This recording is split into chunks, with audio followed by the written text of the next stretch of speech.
பரலோக ராஜ்யம் சமீபத்திருக்கிறது. மத்தேயு 3:2. இதில் பிகினருக்கான பாடம் சகையினுடைய மனமாற்றம். சகை யாரு?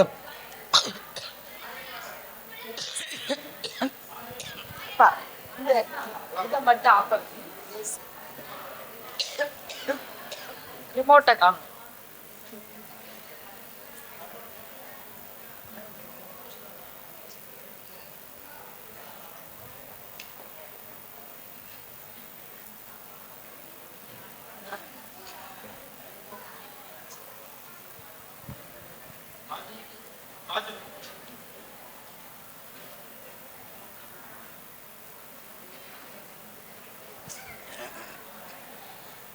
ஓகே.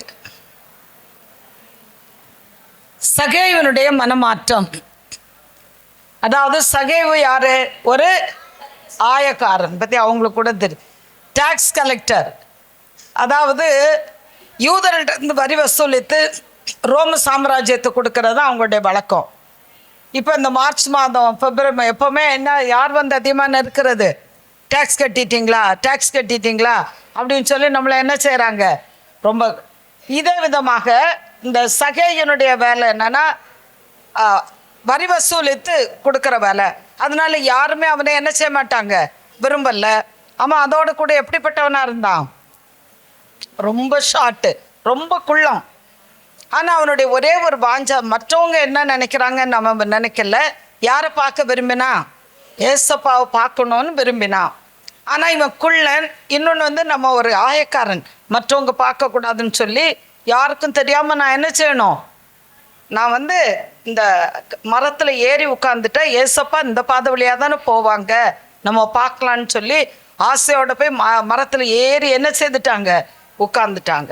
ஆனால் ஆண்டவராகி இயேசு கிறிஸ்து எல்லாருடைய உள்ளங்களையும் தெரிந்தவர். நேராக அந்த இடத்துல வரும்போது அண்ணாந்து பார்த்து என்ன சொன்னாங்க? சகைவே, சீக்கிரமாக இறங்கி வைப்பா, நான் அன்றைக்கி உன் வீட்டில் என்ன செய்ய போகிறேன்.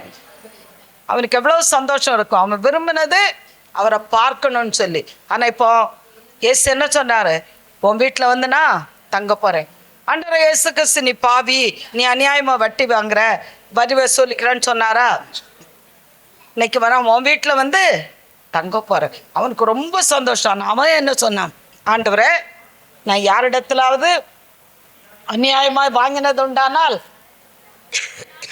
நாளத்தினையாவது திரும்ப கொடுக்கிறேன். அப்போ ஆண்டவரே, இன்றைக்கு இந்த வீட்டுக்கு ரட்சிப்பு வந்தது, இவனும் ஆபிரகாமின் குமாரனாய் இருக்கிறானே.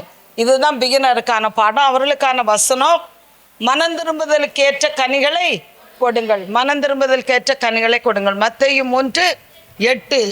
அவர்களுக்கான அந்த வசனம் இருக்குது, ஆக்டிவிட்டி.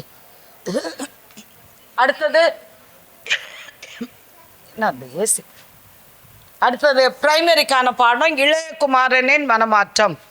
இளையகுமாரன் கதை எல்லாருக்கும் தெரியும், அப்படி தானே? அப்பாட்ட என்ன கேட்டான்? என் ஆசையை எனக்கு பிரித்து கொடுங்க, நான் என் நண்பர்களோட போய் என்ன செய்யணும்? செலவழிக்கணும். அப்பா சொன்னது அவன் கேட்கல. அவன் என்ன பண்ணுறான்? தன்னுடைய ஆசையை பிரித்து கொண்டு போய் நண்பர்களோட என்ன செய்தான்? செலவழித்தான். எது வரைக்கும் நண்பர்கள் இருப்பாங்க? இவன் கையில் காசு இருக்கும் மட்டும் அவனோட இருந்தாங்க.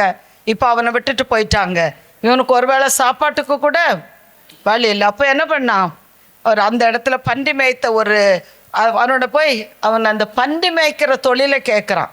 இவனுக்கு பசி, அதனால் பண்டிகளுக்கு கொடுக்குற அந்த தவிட்டினாலாவது தன்னை பசியை போக்கலாம் அப்படின்னு சொல்லும்போது அந்த பண்டி அவனுடைய அந்த தலைவர் என்ன செய்தான்?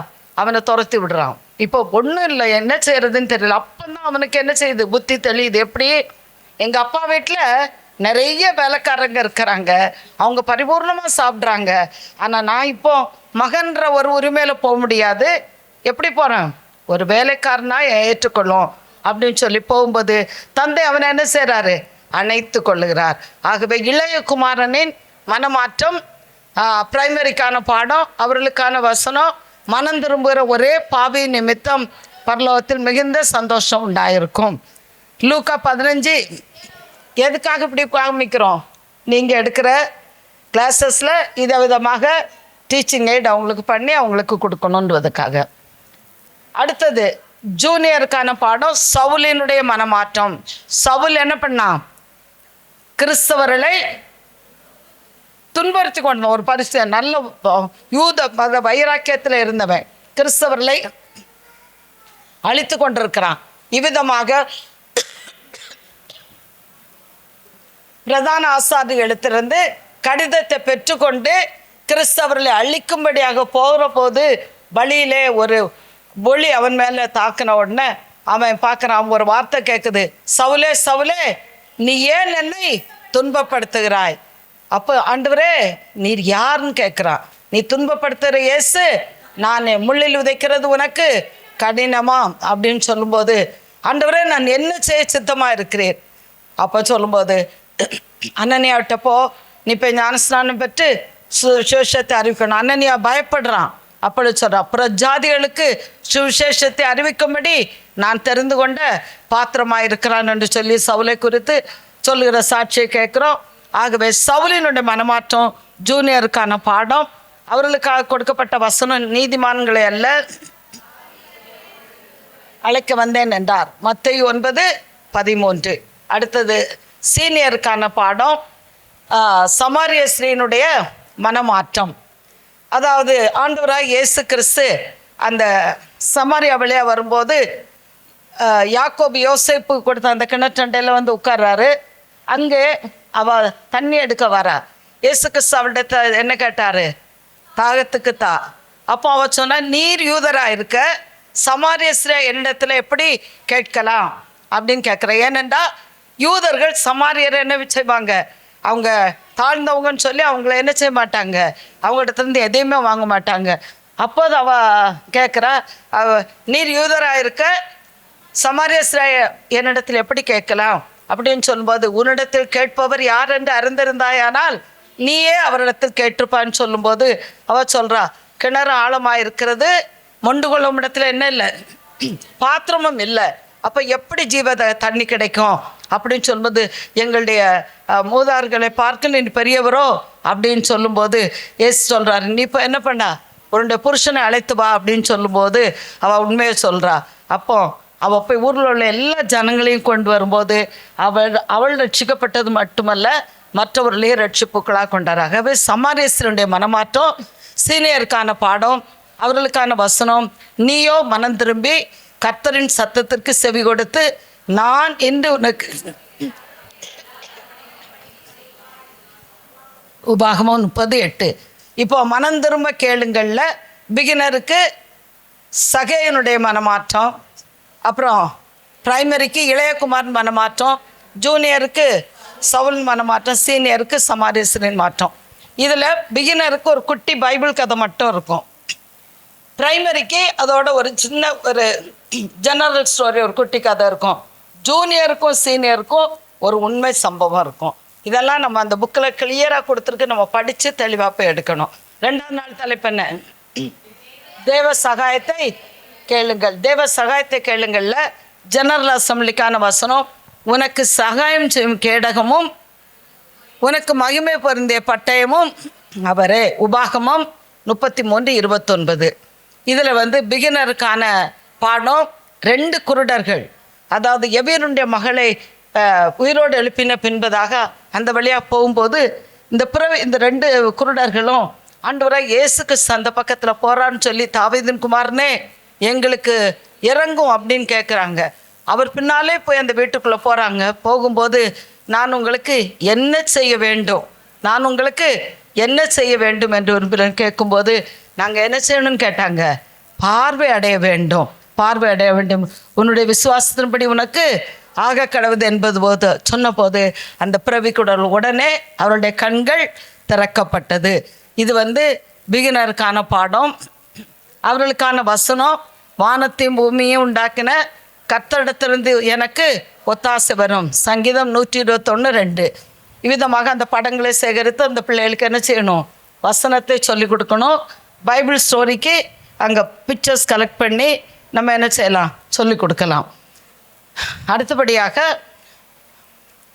பிரைமரிக்கான பாடம், அந்த குஷ்டரோகி. அந்த பழைய ஏற்பாட்டு காலத்தில் குஷ்டரோகியை உள்ளே சேர்க்க மாட்டாங்க. ஊருக்கு புறம்பான ஒரு இதில் சொல்லணும், அவங்க தீட்டுன்னு சொல்லணும். ஆனால் ஆண்டவராக இயேசு கிறிஸ்து அந்த பகுதியின் வழியாய் போகிறாருன்னு சொன்ன உடனே அவங்க ஆண்டவர் எனக்கு நாங்கள் சொஸ்தமாக வேண்டும் என்று கேட்குறாங்க. அப்பொழுது கேட்குறாரு, உமக்கு சித்தமானால் என்னை சித்தமாக்க உம்மால் ஆகும். அந்த விசுவாசம் அவனுக்கு இருக்குது. அப்போ எனக்கு சித்தம் உண்டு, சுத்தமாகு அப்படின்னு சொல்லி அந்த குஷ்டரோகி சுகப்படுத்துவது பிரைமரிக்கான பாடம்.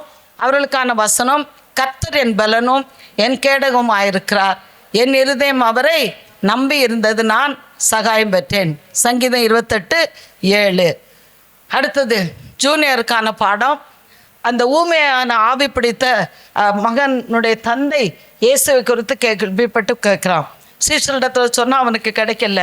அப்பொழுது இயேசுவை பார்த்து, இப்படி என்னுடைய மகன் இவ்விதமாக இந்த பொல்லாத ஆவி வரும்போது அவன் கீழே அவனை தள்ளுது, அவனுக்கு எப்படி வருது, வலிப்பெல்லாம் வருது.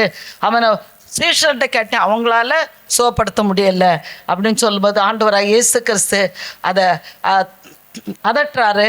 அந்த ஊமையன் பிடித்த அந்த ஆவி உள்ள அந்த சிறுவன் குணமாக்கப்படுகிறான். ஆகவே இது ஜூனியருக்கான பாடம்.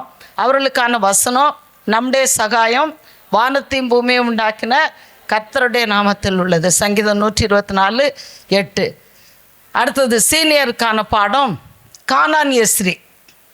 கானானிய ஸ்ரீயும் அந்த நாட்களில் இருப்பாங்க. அப்போ இயேசுகிட்ட கேட்டாங்க, என் பிள்ளை எப்படி இருக்கா, சுகவீனமாக இருக்கா, அவளை சுகப்படுத்தணும்னு சொல்லும்போது இயேசு என்ன சொன்னார், பிள்ளையின் அப்பத்தை எடுத்து நாய்க்குட்டிக்கு போடுறது நல்லதல்ல.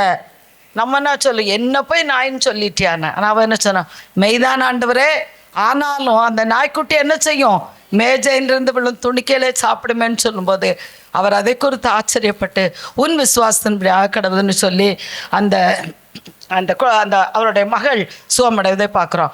ஆகவே தேவனிடத்தில் சகாயம் பெற்ற கானானிய ஸ்ரீ. ஆதலால் நாம் இரக்கத்தை பெறவும் சகாயம் செய்யும் கிருபையை அடையவும் தைரியமாய் கிருபாசன தண்டையில் சேர கடவோம். எபிரேயர் 4:16. பிகினருக்கான பாடம் யார், தேவ சகாயத்தை பெற்ற 2 குருடங்க. பிரைமரிக்கான பாடம் குஷ்டரோகி, தேவ சகாயத்தை பெற்ற குஷ்டரோகி. ஜூனியருக்கு ஊமேன் பிடித்த ஆவியுடைய மகன் சுகமாக்கப்படுவது. சீனியருக்கு கானானிய ஸ்திரீ குணப்படுத்தப்படுதல்.